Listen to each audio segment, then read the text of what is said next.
With Kelly and Jared, this is Tax Pros Unplugged, sponsored by TaxFounded, TaxFounded.com.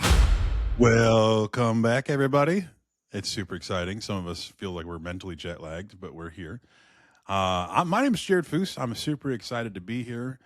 It's the Friday before Independence Day, so we're really excited. And with me, as always, is the one and the only Kelly Bender.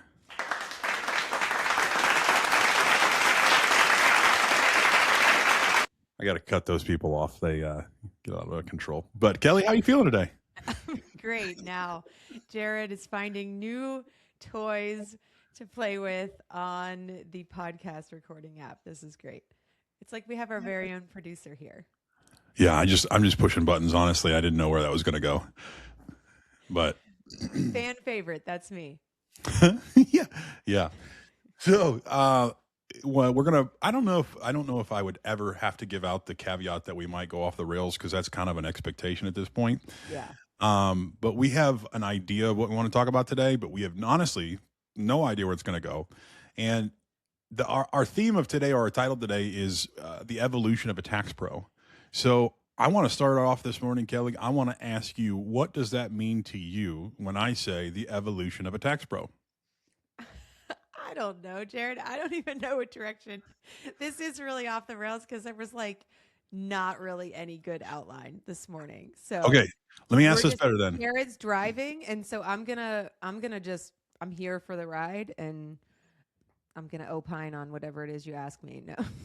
Okay, so let me ask this question better. If I said, Kelly, you as a tax pro have to evolve. Yeah.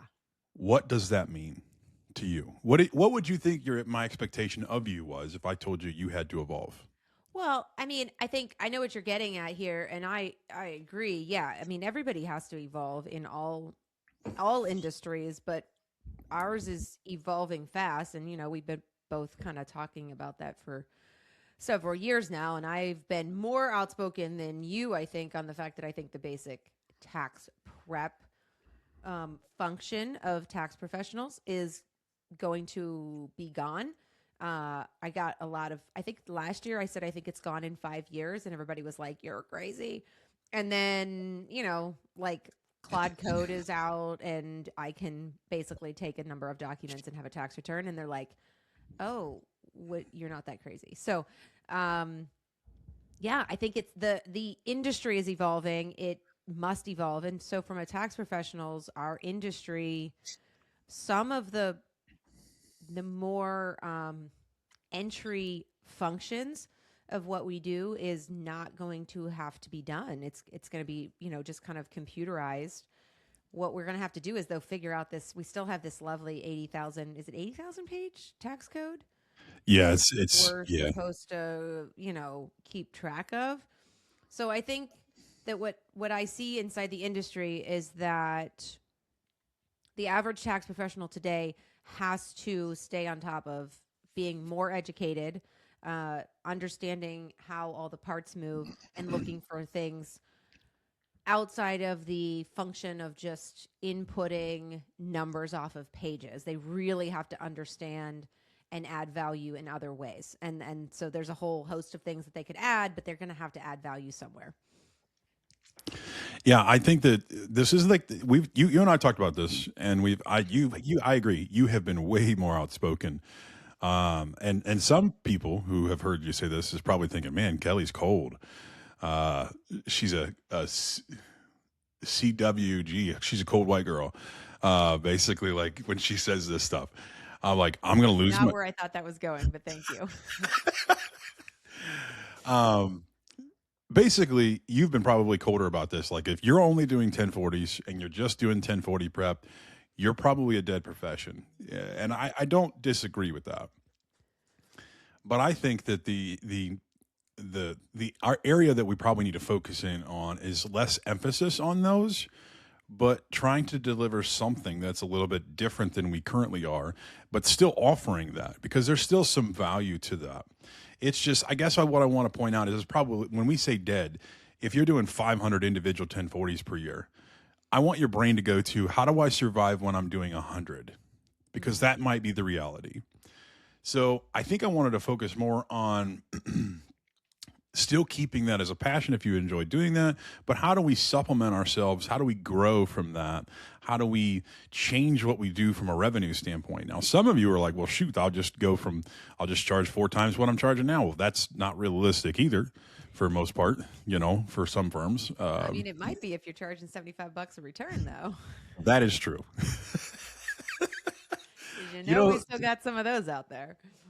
You know how bad my PTSD is with that, right? Like from purchasing firms that were charging like $60 a pop, and I was like, where was this? Like, why are you doing this? Why? Anyways, Yeah. Kelly, you know what buttons to push with me pretty much all the time just to get my heart rate up. So, all right. So It make you scratch your head. And it then does. it's Friday morning, so then it turns into like, I don't know what's going on with the hair over here, but yeah, it's kind of, yeah. I need a haircut, and my son and I are going to get a haircut today. But my staff, when they knows where I'm stressed because my hair, because I'll be like, they'll walk by and they'll see it up. It's just kind of a natural tick, I guess, that I have probably. So, all right. So here's what I want to jump into. So if we're going to go with the premise here of 500 tax returns to 100 tax returns, how do we survive that? How do we add value to the clients that we already have? How do we become more? So what I want to hit in, there are some things here in our industry. There are people doing this already as well. And we're talking about niches.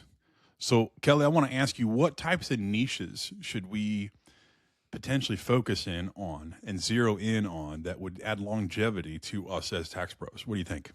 Yeah, I think this is, there's lots of people who love to find a little niche. And I just I'm never sure what the proper speaking of that word is. So it's like niche. I just like to say it different. So anyway. You're fancy. What's that? I said you're fancy. Yeah, I am fancy. I'm full of mullet energy, just without the mullet. That's it. Yeah, I think that people overlook having a niche. And the reason is that they're afraid of not being a generalist. And so it's very easy to say, I do tax returns. And we've kind of joked about this, that you don't actually say in public that you do taxes, because then everybody has a tax question. But it's very easy to want to fix everybody's problems. And the idea of, kind of being a specialist or laser focusing sounds scary. But what we see is that when somebody does that and outwardly puts themselves out there, they instantly elevate themselves as being the expert. And so when they do specifically, kind of outwardly niche, they're all of a sudden like the go-to guy or girl for that thing. So I see lots of examples of this in other tax firms and things that they specialize. I've seen people that specialize in dental practices. And I see people that specialize in manufacturing or HVAC. And, you'll see ones that are like, I only deal with those who are in the retirement realm and legacy planning, estate planning. So you kind of see that people do find specialties. And I think that what gets overlooked in that is not only that you become an expert, but you use economies of scale. So all of a sudden, if you're doing 10 tax returns that structurally all kind of do the same thing, isn't it a lot easier to know, where to go with that, because you do all dental practices and they all kind of have the same types of expenses and the same structures. And, so I think that people overlook that, and it's like, oh, I can bring so much value because I know this, and that industry really, really well. So you're like just a wealth of information versus just kind of generally knowing what's going on. Yeah. I mean, was it 3 years ago? We were in, I don't know if it was San Antonio. I don't actually know where we were. I was on a panel with Will Johnson, Amy Bronson, Brad Messmer. Oh, Will Hamilton, and then Natalie Collodi. Mm-hmm. And we talked. Were you in that? Were you in those I sessions? was, Did you hear any yeah. of this? Okay. Mhm. So like Natalie talked about being very niche because she's all real estate, basically Mhm. anything to do with real estate. And there's no doubting that Natalie is one of the most respected people on the planet when it comes to taxation in real estate. She's literally read every case law that's ever been. But and I mentioned that my firm's just different. You know, I don't want to say this the wrong way. Like, do I have the same knowledge that Natalie has on real estate? No. But am I absolutely capable in the real estate world with short-term rentals, all that kind of stuff? Absolutely. So my fear was always like, well, I don't want to pigeonhole myself into this because it kind of goes to the same thing. Like if you've got 15 clients that all you're doing is daycares and then you lose a daycare, that's a massive amount of loss of revenue for your firm. And so I was always a little terrified of that. And I guess the question I want to ask you is what do you think realistically from niche are areas that are sustainable from our side of practice things? Like who's always going to need our services? Like what types of industry is always going to need someone like us to come back and back them up in their corner and go fight the good fight for them? What type of areas do you think are realistic? Yeah, I mean, I think that we've kind of mentioned a couple is that if you find an industry that you have a passion about, like Natalie, like she's also a real estate investor and she's very outspoken about it, is that obviously a specific industry. I think real estate's a perfect one. There's always going to be, real estate ownership, so long as the government, doesn't seize all of our assets. But there's always going to be, private real estate ownership inside of our country. And those individuals have specific needs that are different than the general population. And so that's going to be a really great, kind of thing to focus on. I think that a lot of the trades, those are also industries where there's specific things about certain trades that operate. Also, generally speaking, not always, but the owners of those trade businesses are generally tradesmen and women. And so they don't maybe have the financial kind of oversight training. And so they, know how to run a business, but like they need a lot of support. What I see when I think about, kind of making clients, and you mentioned like you don't want to lose, or a daycare, you don't want to lose a client. But what I look at is how can I make the client stickier to what we do? And so with that, I try to talk about, is there other things that you can add on to bring value to the clients that you're serving? So instead of just kind of one annual tax return, then they're out the door, they don't feel as personally invested in you. Is there things that you do inside their industry? Could you add in, bookkeeping, accounting services, CFO level planning, payroll services, certain compliances, sales tax, like sometimes, because then a client has to think long and hard about leaving because you do all these things and you have, you're helping them in being successful in all the things instead of just like, oh, well, this guy does payroll here and this person over here does bookkeeping and this person does tax. Nobody ever talks to each other. It actually feels very discombobulated anyway. Yeah. Yeah. And then you aren't really married to any one of those people. And so if somebody just, kind of ticks you off for the day, you leave. And so I think also trying to look for how you can make the client stickier is helpful. Yeah, I love being the go-to person, right? Like the person that's like in charge, has all of the things that make me feel stable in life. They're the ones that keep me to have the ability as a business owner to go out and do the things that I'm doing. Without that person, like I wouldn't have that support and I wouldn't feel comfortable going this direction or starting another firm or starting another practice or a business or whatever it is, because I've got this person in my back corner. I would say that at least in my area, there's room for improvement, at least in my firm, that we could focus way harder on farmers. In our area, farmers, my gosh, they're some of the most underserved individuals, and that's because they don't see the value in this. And I can't tell you how many farmers that I've had come in. They got their 8.5 by a piece of paper, by 11 piece of paper, basically written in crayon of their income and expenses. And obviously farmers, they're working crops. They could be having livestock. They could have all kinds of different stuff, but the reality is they don't understand the difference between a breeder and feeder either for tax purposes. They don't understand the difference between assets that are going to be depreciated differently because they're single use property, that kind of stuff. So I think that, at least in my area, because we do have a lot of farmers Yeah. that we could do a much better job marketing our benefits of who we are to the farmers, because they just, farmers, don't take this the wrong way, but on the outside, most farmers want to look like they're poor or that they have no money. But, at least some of the farmers I know are some of the richest people I know. Oh yeah. Well, I think you bring a good point, like about farmers. We had a client this year that we brought on, and they're, again, yes, farmers, but I think they're actually very intelligent business people, and they know what makes money. It just maybe doesn't always translate, but also they're being serviced by other people. So this client in particular was getting their taxes done by the local farm credit union, because it was like an included service.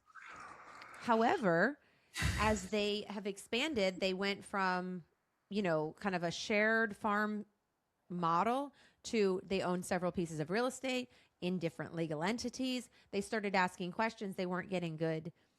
They weren't feeling comfortable with the responses. And mostly because the person who was just preparing the tax return and doing it as a free service for being members of the Farm Credit Union wasn't what I would say a business specialist. They knew how to do a farm tax return, but they weren't really aware of how to strategize. And so I came in and showed them how we were going to structure a couple of these things, and they were like, "Oh yeah, this is an easy move." So it's a perfect example. Is like they're getting service somewhere. Could you find a way to help be valuable? And I think that I get a lot of personal satisfaction out of those situations, because I generally say, like, you have to pay taxes to a certain, I want you to pay whatever's the legal like calculation. Right, However, right, right. I don't love the government. So if I can legally help you jump through a hoop and not pay the government, I will be very happy about that. And not because I made any more money, but because you did not give it to the government. So Yeah. Well, you said something that was, I thought unique, and it's just one of those things where these free services that people get all the time. Like, did you know that you can go out and you can open up a trust? You can literally go to LegalZoom.com right now and go pay to open a trust for yourself. Create a trust for $60. wow. What are we doing here? Um, there are things on the professional side of things. Like, there's going to be a point in time, and you and I've talked about this a bunch of times. There's always someone cheaper than you. There's always going to be somebody cheaper than you. It's not about being it's not the race to the bottom, as you always say. It's how do I value myself? What can I save this client per year? And you also mentioned that farmers are super business savvy. I would jokingly say that they're almost like stockbrokers, and understanding the e-commerce of the world, because they're watching trades with like soybeans for China. And this is off the rails here. I read something or studied something recently that America is built economically for farming better than any country in the world. And that's because we have all these river systems, and where the glacier went through. And like, so we got Iowa, Ohio, the Midwest is just absolutely fertile soil. And what do we have running through the Midwest? The Mississippi. We are a little powerhouse of a country to be able to ship our goods around the world cheaper than anybody else in the world, because we have this natural waterway that we're able to get from north to the south, east to west, and we have ports on both sides of the country. It's just kind of a crazy, because if I don't know, China wanted to transport their goods to sell, it costs them double or triple, because they have to truck it out of the middle of the country, where we just ship it on a boat. It's weird. Did The you commerce. were you spending some time on the History Channel this week? No, this is I read this probably 2 or 3 months ago, Oh, and okay. it was just the economic engine, just because of geographical benefits of our country, which is, you can see and understand, and the Great Lakes are all connected. Yeah. I mean, I can't joke. My husband like reads the price of, or the how many exports and imports come in and out, and yeah, it's a general like monthly conversation when the little thing comes. So yeah. And you're like, I don't care. Where's my next adventure? I mean, I do. It's interesting. So I mean, I know enough to be dangerous. Yeah. I feign Well, ignorance. So well, I like the idea of farmers. What do you think about like just being an escort specialist? Can it be such something that is basically we don't care what type of industry you're in, but this is what we specialize in, and just S corps or whatever it may be. Is that something that's probably feasible for a Yeah, I tax mean, I pro out think there? so. I think we see that a lot. There's a ton of, I think that's a low hanging fruit. And you and I have talked openly about this, but I mean, there are people that do it. There's actually quite a few, I would say, tax influencers out in the world, and basically their entire shtick is, I'm an S corp specialist, and so that's their selling point. Is basically they like to kind of push the idea that they can take this big Schedule C, flip it to an S corp, and save you a bunch of money in taxes. Now, whether or not it's always the right choice, I don't know behind the scenes. I've seen a couple people of the fallout, so I don't know that it's always the right choice. But yeah, I mean, I think that you could also promote yourself as being, an S corp specialist who doesn't shove everybody into a box. I think you can. I think you're going to have a tougher time as a credentialed tax professional to take an ethical stance if you become a specialist in pushing everybody into something. I can't say that entirely, because there are people who I know specifically that are like partnership specialists. And so they're very good at understanding all the complexities with partnerships. I don't know that that means that they're like selling. I think the thing with the S corp that becomes sticky to me is that people feel like they're selling the S corp as the end all be all, fixes all of your problems. I guess that Um, I'm not necessarily talking about I just mean, being like sure, you someone that know, converts them. I'm yeah, more or less talking about like, look, all I do is S corps. yeah, If you got an S corp, like I'm that's fine. I don't need to convert you, but if you got a Schedule C, you're not for me. You know what I mean? absolutely. Yeah, absolutely. Yeah, like prepping a certain thing. Yeah, I mean that's going back to like, can you just, you're specialist in prepping real estate, farms, S corps, Schedule Cs, partnerships. Like pick a form, trusts, estates. Like yeah, I mean I think that's any of those. If you sort of gravitate to what you like, um, you can do that. And then there's a whole host of ancillary things with tax that you know people get into. I mean, you see these. What about the resolution specialists? Oh yeah. That's a great specialty, because I think particularly in our world, like the tax resolution is increasing. And so you're never doing tax returns. You're only fixing problems. There's a great specialty to get into if you love sitting on hold with the IRS. Well, I think the problem for me is that like that I would not be passionate about that at all, because I think my fear would be like, okay, I'm just waiting for the next dumpster fire to hit my room, and and I would never be excited about that. But if you're the type of person out there, it's like, oh, dude, I love going to bat, or it's like this. You feel like you got this sword and shield, and you're excited to run out of the tunnel and face another gladiator, being the IRS or whoever it may be. Like if that excites you, that would be something that would be kind of cool for you. But for me, heck no, man. I don't want to do that at all.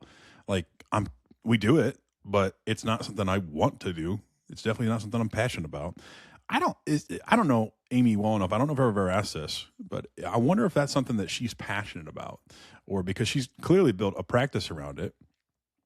But I I don't think know. you have to be. I don't think you can do it if you aren't passionate about it, because I agree. I mean, literally, if I need to like respond to a notice or get a power of attorney, I cringe. I hate every aspect of the entire thing, because like dealing with the IRS is like putting forks in my eyes.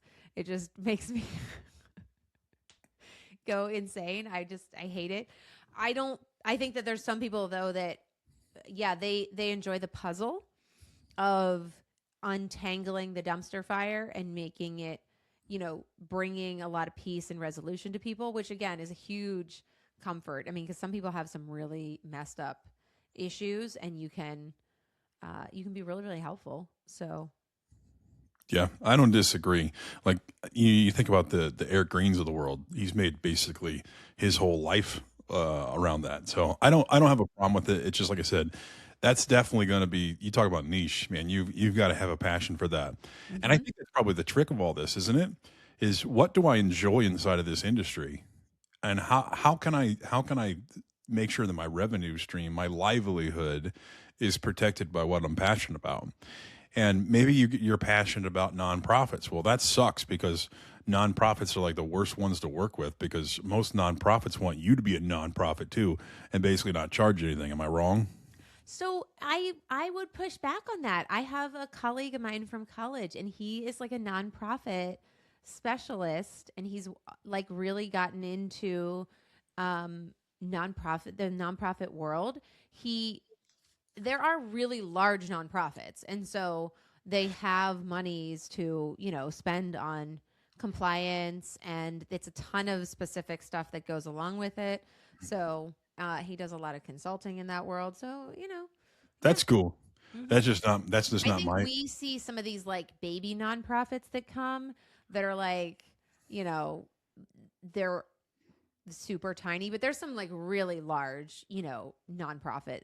There's a Oh different yeah. segment than what I know we see, and I the same thing. Like I don't know, there's a couple they come in. I'm like, My problem with nonprofits every year, well, let's say every couple years when their board changes over, I feel like we're training their board of like what they're supposed to do every time it turns over. Have you seen this? I'm sure you've seen this. yeah, Like, no, this is the report we need. No, this is what we need to talk about. No, that's not how you do that. There's a reason that you have two people in charge of the money. And like, you know what I mean? Like, ah. yeah. So, I mean, here's but my, then there's companies that specialize in like HOAs, oh, yeah. because that's a whole specific thing, and they specialize in HOA accounting, and they've created platforms, for it. There are companies that specialize in servicing franchises, and so I think that you could come up with, a ton of specific things that if you have a passion about, people will find you. You just have to become, I think that the key is becoming the go-to knowledge person for whatever specialty you want to be. It really does elevate you. And I know that sounds crazy, but it's like, no, you're the go-to person when you do that. 100%. I think that just personally speaking about Foots Garvin, my personal opinion is I've got enough people, you've got enough people. Why don't I spend a little bit of time personally just trying to go find in my own staff, what are you passionate about? What do you love doing? Like, we're coming back to these nonprofits. Well, I got a guy down in Cincinnati that he loves nonprofits. He would Yeah. love to work with nonprofits. There's nothing stopping me from my firm to say, okay, Joe or whoever it may be, you're our nonprofit guy. Let's go cultivate these relationships. So all you do is nonprofits. And if you've got Sally over here who wants to just be a part of, she wants to specialize in nursing homes, death and taxes, right? Not, well, that's probably nursing homes, the wrong bad idea. Let's say morticians. What are those called? That's it.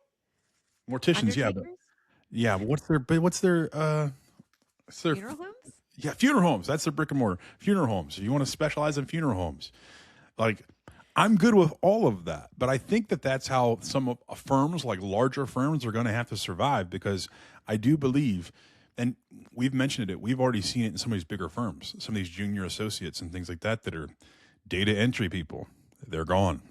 These firms are getting rid of these people because there's no money in paying these junior associates to just do data entry. hmm So I want just to challenge people out there that are listening that if you're just essentially, and take a hard look at yourself for a second, be real for a second, and just think, am I a data entry person or am I actually cultivating good, solid relationships with taxpayers and making them super sticky to me?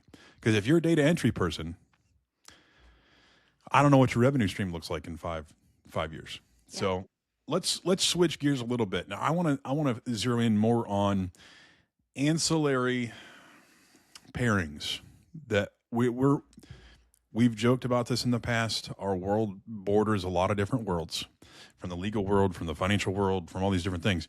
What do you think other I don't want to say side hustles, but what pairs well with our industry that we could maybe shift away from tax and get into that pairs well with what we're already doing? Yeah. Well, I think the most common, and this is kind of, I mean, been open. This is kind of where we're moving. The most common is tax and legal sit very in certain industries, particularly in small business realm, acquisitions and startups. Tax and legal are almost always intertwined, or they should be if you have a educated, owner investor. So there's a legal component that's always, kind of walks right alongside. So that becomes where, do you love that work? And if so, then you should understand the legal component and then find good partnerships with good attorneys who want to work with you in the tax side. So I think tax and legal, and then the other one is insurance and financial services. And so those ones all are really closely aligned. And the reason is, and I always say this is where I get passionate, is that tax sits at the center of all of those industries. And a lot of people overlook the tax professional because they're not outspoken. They're like, oh, I don't know, my tax person just does the taxes. But if you understand the intricacies of financial services, and we're talking, investments, 401ks, IRAs, all of the portfolio of financial products, and you can get really complex. Then you could go down a rabbit hole of like, do you want to invest in certain LPs and oil and gas and all of these things, right? So financial services, insurance, which is paramount for all businesses to exist, is that you need some level of insurances, but then that's a whole portfolio of things. And legal services, which is again from contract law to, operating agreements to acquisitions and purchase agreements and all of these things. And then there's tax in the middle. Like all of those are so intertwined, so connected. And so how do you bring in all of those and talk about it to say, hey, this is, these are all connected. If you mess up one and not everybody's talking, Yeah. you probably pay more in taxes. I mean, and this is my personal, like I say that openly. I'm like, if I want to know all the things. And I think that's where I sit really well, is I know a lot in those connected spheres so that the tax side works out best for you. Yeah. We don't have any, unknown fires living under a rock in a purchase agreement that we didn't know about. Things like that. Yeah. Yeah. Well, the funny thing is like, I think that you and I are very similar from the aspect that when we sit down with some of these taxpayers and we're looking at their lives and we're like, what are you doing? Why are you doing this over something else? Or why don't you have this? Why didn't you know this? And that's because from the legal world, no one's talked to them, or they don't understand, or they didn't know what they needed, or from the insurance or from the investment side, they don't understand because the person they're underserved in that. And we're knowledgeable enough to know that there should be something different going on, but we're not credentialed in those areas to be able to charge fees in those areas. So I kind of, but that's where you can look at whether or not the firm that you're building includes either people in those different realms, right. Which is, an option, or whether you find really strategic alliances with individuals who it's a very good relationship. I mean, financial advisors are the most common. A good financial advisor will love a good tax professional, and 100%. vice versa. And so, that the same people that you both serve the same people. And so it's a very easy referral loop to go back and forth. And so that's where, where do you build your own firm to bring that high value to, who you want to serve, whether that be, you could do creative things like, you can go to the financial advisor. If you don't want to have the financial advisor in your own office, which you can do, but you could also go to a, closely related referral partners, do some Strategic training. partnerships. Yeah, like, and vice versa. Like there's so many options and creativities that could exist that bring a better clientele base to you. Well, I want to say this, like, I do not encourage, first of all, like we've talked about legal, we've talked about insurance, we've talked about financial advisement. I'm too old in the game because I'm 40 to go back and to go to school for an attorney. I have zero I mean, I don't want to take this the wrong way. Colonel Sanders started KFC when he was like 65 or whatever it was. Okay. Like, I'm not the colonel. I'm not going to go back to college. I'm not going to go basically go get my attorney. I don't want to do this Esquire bullcrap behind my name. Okay. But a natural transition that I could probably do, that I am doing, is the financial side. Now, I don't want to misrepresent. I am not saying that everybody should go out and get some other credential. I think that if you feel capable and that you possess, this is going to come off pompous, and I don't want it to come off pompous. Okay, if you possess a certain We level, know who you are, Jared. a certain level of intellect, that you're capable of handling two things at once in regards to credentials, you should. And I want to say this way. I jokingly, this is kind of where this is all coming from anyways. Kelly, you already knew this. I spent 4 days, like 12 hours in each day, in a Series 65 test prep class. Immense. Like, I tried, I told you, Kelly, before this week, I was like, it was like learning a different language and then trying to learn the legal stuff in that language for both the federal and the state. But once I got past that, there was already that crap that was already in my head. I knew a lot of the stuff that we were talking about just because of the ancillary things that we get into.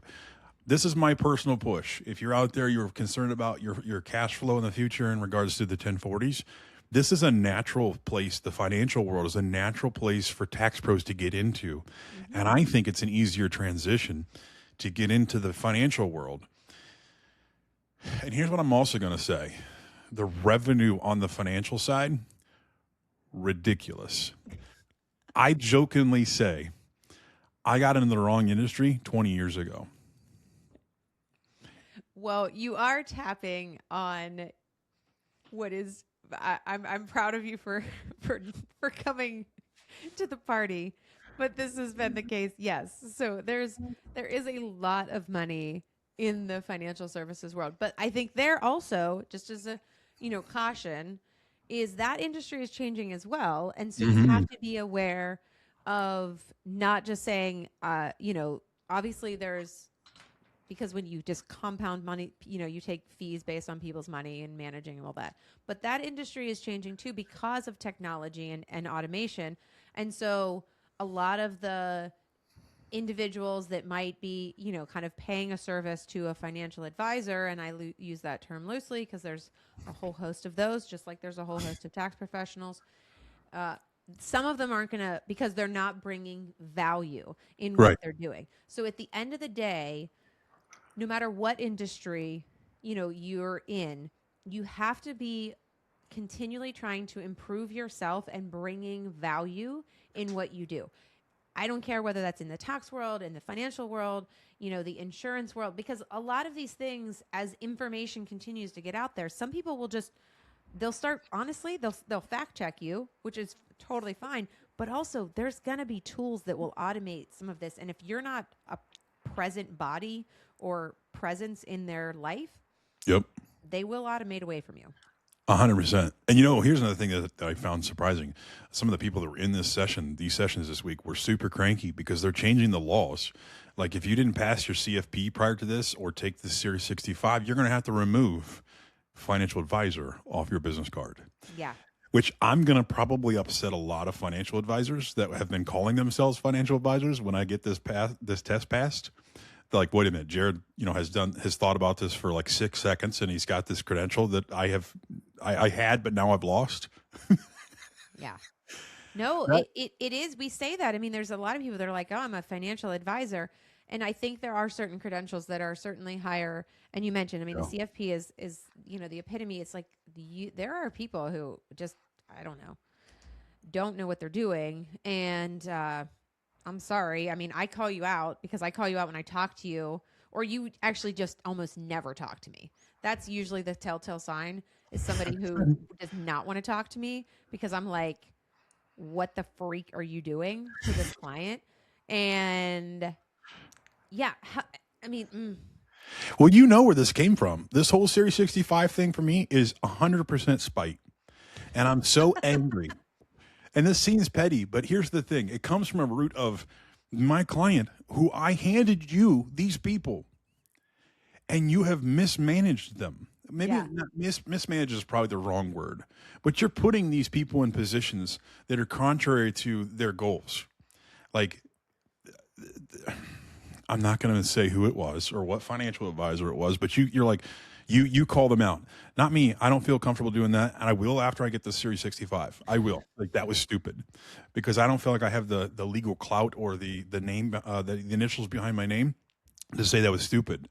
But this whole process is 100% built on the position of, like, these financial advisors are doing crap that is absolutely ridiculous in my clients' lives, and I want to stop that, because it's still coming from a place of, I want to be a true fiduciary for these clients, and taking into account all of these taxation things, and also any of the market trends, or any of the financial piece here, because at the end of the day, we are on two ends of the spectrum. I always jokingly say that the financial advisors, their job is to make you so much money that you have to pay tax. My job is to try to say, whoa, let's do this a little bit differently so we don't have to pay tax or mitigate so much tax. Well, when you can marry those those two positions into one spot, yeah, you're going to pay some tax, but let's have a plan for it. Let's have an accurate recording of this, or a good plan for it. And you mentioned service. That industry is also changing a little bit from the aspect that there's a lot of people getting away from commissions, because that is a black eye on that industry. People are cranky with paying 3, 4, 5, 6% in commission on these things, because they didn't necessarily make any money. They just sold something. Right. That industry is moving to a fee-based platform. So No, I do get cranky. I'm open about it. I mean, I say I have, like, they fit, but I mean, I have an open problem with, like, people who just sell annuities. And the reason being is that they're a financial product that works for some individuals, but not all. And they get Right. sold incorrectly as some magical tax savings plan, and as if they're safer than the next thing. And I just think that they're sold out of fear, and then they're never disclosed on the commission. And a lot of these annuities are packed with huge commissions to the person selling it. And I think it's an ethical dilemma for the industry. And I'm like, go talk to somebody else. I literally, if a client comes in and says, oh, just had one 2 weeks ago, and they were like, well, I went to the bank and the bank said I should probably do an annuity. And it was like a guy at the bank. And I'm like, not to diminish somebody who works at a bank, but if your only answer to somebody walking in with a handful of money is you need an annuity, it's because you know what you get in your paycheck, and not because you're serving the client on the other end of that equation. Or it's And because that's all they can sell. and that's also, yes, because maybe they can sell, but just say that. And so I just think there's a dishonesty that exists when you just say, oh, hey, I'm getting this lump sum of money. Well, you know what we should do? We should put it in an annuity. Yeah. Well, don't get me No wrong. suitability, no question about whether that's the right choice, no question about their long-term plans. Again, it's just, no. I had one of these not that long ago, like a couple that I've known for almost all my life. She just retired, and he retired a couple years ahead of her. She's like retiring. We said, like, we have a financial advisor, Jared. Will you come sit down with us and have this conversation with us? I said, sure. So they come into the office, and they're sitting down, and this guy can only sell, like, he's got a Series 6 or 8, whatever it is. They can sell life and health and annuities. All right. And so she's got this 401k, I don't know, $400,000 in there, whatnot. And he can only sell annuities. And he's like, well, I think we should put it into annuity. And I'm like, hold up, stop for a second.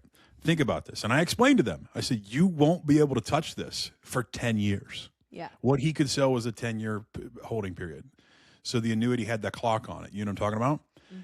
I said, you're 65. I said, do you want to wait till you're 75 to be able to touch your 401k? They were like, well, this, and I was like, Miss, just understand. I said, I asked the rep, the financial person, I said, is this all you can sell? He says, yeah. And I said, you need to find somebody else. Yeah. I know you trust this person, but all he can offer you is a hot dog. And what you really want is, a cheeseburger. So don't get me wrong. There's some cool things coming out with annuities. They've changed some of this stuff about the different type of products that they offer. Yeah. Annuities. But what you said, blanket, did you know is actually unethical to like in their own standards. I learned this week. You can't use blanket solutions across the board. Right. And I found some things that there's court cases on this that, from what I understand, of that exact same scenario where that financial advisor can only offer what they can sell. There's a court case on that, I guess, from an aspect of, is it ethical to not refer them to someone else? Mm-hmm. So that's in the works out there. Yeah. I mean, So I let's think that's just a general standard. I think that we've lost sometimes, and I mean, I know you're going to teach like an ethics class. I think that the thing about ethics is that we have to talk about is that you do know, and I don't care. I mean, everybody has a moral compass, and we know with whether or not we're providing or saying something that could be serving us. And if you don't know that, you know really need to check yourself if you're in an industry where you're taking the gravity of somebody's money, their most personal asset on this planet, and doing something and making a recommendation. And whether that's from a tax position, an insurance position, a financial position, a legal, but like everybody, we don't need an ethics class. And you know it. And I know Right. you know it. And the people that tell me like, oh, well, I need a black and white chart and I need to, you know, there's a fine, there are bright lines, but then there's also a lot where you're like, does that sound ethical?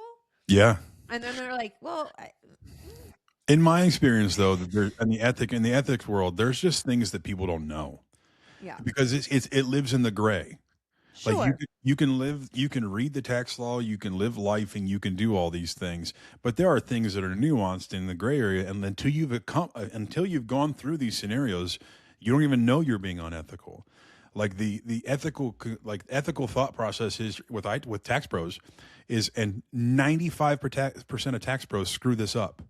We make assumptions, and I'm not going to ask you to answer this because I don't want you to be a part of that 95% here for a second. But if you had a boyfriend and girlfriend living in the same house and they shared a kid, making an assumption whoever makes more money as head of household is an assumption, and it's unethical. Like, you actually have to use your tools. Use Pub 501 Worksheet 1. Go through the thing. Make sure they fill it out and say who's actually providing more support for this child's home than the other. Because there's only one person that's head of household. Because there's one house and one kid, or the house for the kids. You see what I'm saying? But if you just assumptively just assume the person that makes more money, that's an unethical practical standard because you're not actually proving who is the actual head of household. So what I'm saying is, yes, you can read all the laws, you can understand this stuff, but there's little things in the gray area that as soon as we make assumptions, you might as well assume you're being unethical. Mm-hmm. So, That's a good wow, what a point. little tangent we just went on here. Yeah, it's okay. Yeah, I mean, where are we really ever going? I don't know. I do want to ask another question. Okay, great. Okay, so I want to throw this out here first. Like, you and I have created something in Tax Founded. Like, if some people out there right now, they're like, well, you're right, I should evolve. How should I do that? Well, we have the proper platform. So, for example, like, you want to diversify or niche, like, and you want to build these things, like, we're going to have things in Tax Founded that are going to show you the way. Mm-hmm. And a lot of times people are just like, well, I don't even know where to start. So I'm telling you right now. Yeah, I'm telling you right now, Kelly, as soon as I pass this Series 65, I'm going to be screaming from a mountaintop. Every tax pro that is mentally capable of being a financial advisor, come to Tax Founded. I will teach you the way. Yeah, I think we are obviously very passionate about it, but there's a reason is that everybody wants to be alarmist, particularly in a world of AI, like AI is going to take all the jobs, and that's just wrong. AI is not going to take all the jobs.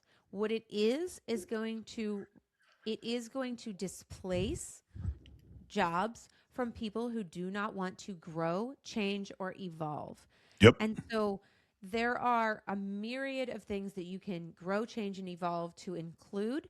You should be embracing, not rejecting these changes. And so I think it's the same thing. I mean, we do come out. I'm like, if you are, Betty Sue, who's like, no, the 1040 world model will never go away. Okay, you can stay there. Yep. And I will continue to call you Betty Sue. I should have had the T-shirt say Betty Sue because now I have had multiple people. I will say multiple of our listeners have Next picked up T-shirt. that I use Betty Sue. But it's like just you have to embrace the evolution. AI is not going to take your job unless you're somebody who's like, I refuse to change Yeah. and grow or learn or be better. And so, if you're somebody who's wanting to learn, grow, or be better, you're our people. Otherwise, I think there's we'll something to come be to said. overtake you. I think there's something to be said about alarmists that are also not offering a solution. Right. You know what I'm saying? Like, if you're just a person that is just yelling, there's a fire. Okay, cool. Thanks for letting me know that there's a fire. But now you and I want to be the people that says, okay, here's the hoses. Here's how we put it out. This is how we move forward. Right. Let me show you the path. It's a fire. I get it. It's okay. It Okay, sucks. is everybody out of the house? Yeah. Has if we Let's call the move fire forward. department, do we have hoses? Yes, there are Yeah. things to do. You know what I'm going to get you? I'm going to get a T-shirt that says "Who are my Betty Sues?" And everywhere you travel, you don't have to wear it. I'm not going to expect that, but you should have on the back signatures. Everybody who's a Betty Sue comes up and signs your shirt, and we see how many you can get per year. All right, I want to shift gears. So let's make the assumption that we're not just alarmists. We're telling you how to put out the fire. What could life look like after you've evolved? Meaning you've adjusted your practice, yourself, whatever it may be. What does that look like in real life? How does your life change after you've become something else? Let's just stick with, for simplicity purposes, let's say a tax pro becomes a financial advisor. Yeah. What does that look like? How does that change their life, Kelly?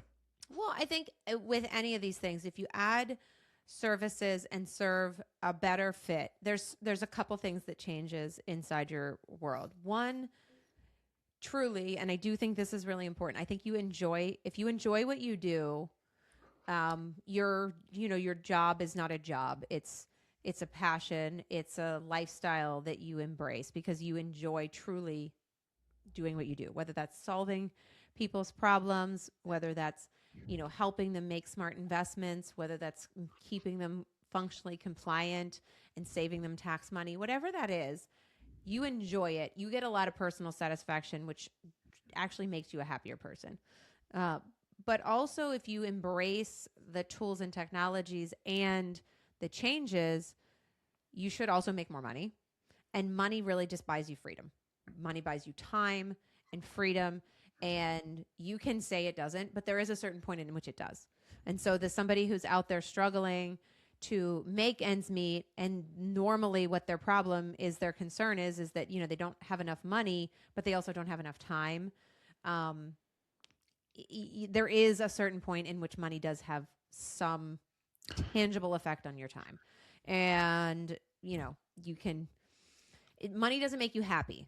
I Nope. will clarify. We've talked about, we had a whole episode on money. Money does not make you happy, but it really does. And there's plenty of studies. There is a certain point in which money does, kind of change the trajectory of your life. And then after that point, interestingly enough, there's no increased happiness or, change in somebody's life after a certain point. But there is a point in which it does. Yeah. Because if you just can't wake up and think about anything except for putting food on the table, it's a struggle. You're not going to be able to breathe. And, I understand that. I have been there, and it's very hard mentally. Yeah. I just want to speak to this because right now it's on my brain. It's all I can think about. It's my everyday. Like when I ask this question about if you're going to change something about your life, you're going to evolve, you're going to become something else. I have a pathway in my head of what I'm going to do. And it's not just about me. From the example, for example, if I became this financial advisor, I took on some clients to be a fee-based advisor. I'm not going to be able to do the 400 to 600 tax returns I do per year, right? Well, I don't want to lose those people because at the root of my why here is I want to serve people. So what I'm talking about here is my time will be freed up a little bit, but that's also going to illuminate I'm going to need another person in Fuscarvin to take up the load. That creates another job for somebody else, a career that can be doing Jared's 1040 work or his 1120S or, whatever tax return I'm doing. Yeah. That opens the door to a younger generation potentially to get into this industry. Mm-hmm. that opens the door for first of all, let's remember too, Jared has not built I have not built my firm to be based on just Jared. There's no hero work with Jared. Jared dies, Foos Garvin still lives, and it's still producing a revenue. Now, that's the difference between maybe my firm than somebody else's firm. But the reality here is that I'm just adding to the revenue. I'm not, and I'm taking my revenue out of it basically. But I guess what I'm saying here is like, if you're a firm that's stuck on a lot of hero work, this is probably or potentially not a good idea. But for my life, if I'm not stuck at a desk doing taxes during tax season, you can now freedom those 95 days. Let's say I do 30 tax returns a year. What does my life look like if I'm doing 30 tax returns and I'm just advising my staff? Yeah. I'm home every night by 5 o'clock. I'm not stressed about April 15th. I'm not stressed about our revenue in Foos Garvin. As long as the revenue's paying for the other staff, I don't care. You see what I'm saying? Yeah. Like I have not just a freedom of my time, but a freedom of my mental capacity, my stress. I'm just like, okay. Yeah. You know? Well, I mean, and I think that's, that goes back to that personal growth is why, I mean, and, I've said this, it's like people want to, capitalism is bad and it's, you have to, but you do have to make money, and employing people is a thing. Not everybody's going to be built to create the engine that operates in certain industries. And that's okay, because we still need all of the different people, and a good understanding of that if you want to grow something of value, it usually will always include other people. And that's a good thing, because people do need meaningful work that is productive to society. And so it's evolving for them too. The evolution involves everybody. And so, maybe that requires getting better education for those younger staff as you bring them in, growing them up to, continue to evolve or take over or manage things on their own. Like, all of those are good things. Right. And so I just don't think anywhere in that equation, if you look at it, everybody's growing, and you're not saying, oh, I'm just growing and everybody else is staying stagnant. No, it's an evolution for everybody. It's a good thing. I think I want to say this just from our perspective, yours and I's, because we're kind of aligned on this. I want to make sure that nobody is misunderstanding that we're telling you to go buy more firms or go get more tax returns or go get more book of business in what you're at. What we're trying to say here is evolve not beyond the 1040 or what you're doing, but add to what you're doing with those things. Yeah. Because I think you're compounding the issue potentially, and you'll feel it worse, and you'll have more investment if your answer to all of this is go buy another tax firm, Kelly. If your answer to all of this is I'm going to go buy and just replicate what I'm doing, which could work. I don't want to poo-poo that. But what I'm saying is like, if we're talking about evolution, that means change. It's going from larva. You and my husband, I will add. So Right. And don't get me wrong. Like, I don't want to say this the wrong way, Kelly. Like, if you're thinking about buying another firm, I don't think that I'm in fear of you being like, oh, we're screwed now. We can't do all this stuff now, because you're doing things in such a way that I think that you would survive a mass apocalypse of the 1040. Yes. So I want to read these to you, and I want you to tell me which ones stand out the most to you. Okay, for sake of time. So I had some things written down. It's like, hey, here are some obstacles to evolution. Why would we not, or how would we cause ourselves to not evolve? Okay, why don't tax professionals evolve? What keeps them doing compliance work? Okay, here's my common obstacles I wrote down. I want you to tell me which ones stick out the most. Fear of price increases, fear of saying no, lack of confidence. My clients won't pay for planning. I'm too busy to improve the practice. Technology resistance or difficulty delegating. What do you think stands out to you the most as probably the overarching issue for most tax pros from evolving? 100% fear. 100% fear. Every single thing that you said. And change is never not scary. Yeah. It is never not scary. You do it anyway. And anybody who's ever overcome absolutely anything will tell you that they did not do it because they were not afraid, or they did things even though they were afraid. You do things afraid. You do things out of fear sometimes. you don't sit in the fear. And everything you just mentioned is a fear-based mentality is like, yeah, it could. And you're right. And a meteor could shoot through my window today as well. But I refuse to live in that fear, and you should too. And it's everything. It's like a fear of something. Ugh, it's never going to happen. Well, I mean, I say this. It's like, oh, I'm afraid to raise my prices. And oh my gosh, I might lose 20% of my clients. You're right. You might. But you fears. also might lose 3% of your clients, which is statistically what actually is going to happen. And you might make more money. So it's all fear. And there's no success in fear. Fear's the fulcrum that which keeps you in the same place. It does. And our industry is full of change all the time, yearly, quarterly. And it's one of those things where it's kind of funny. We're in one of the most changing environments in the country. And yet we are full of an industry of people that are more terrified of change, of things that they can control Yeah. than the things that they can't control.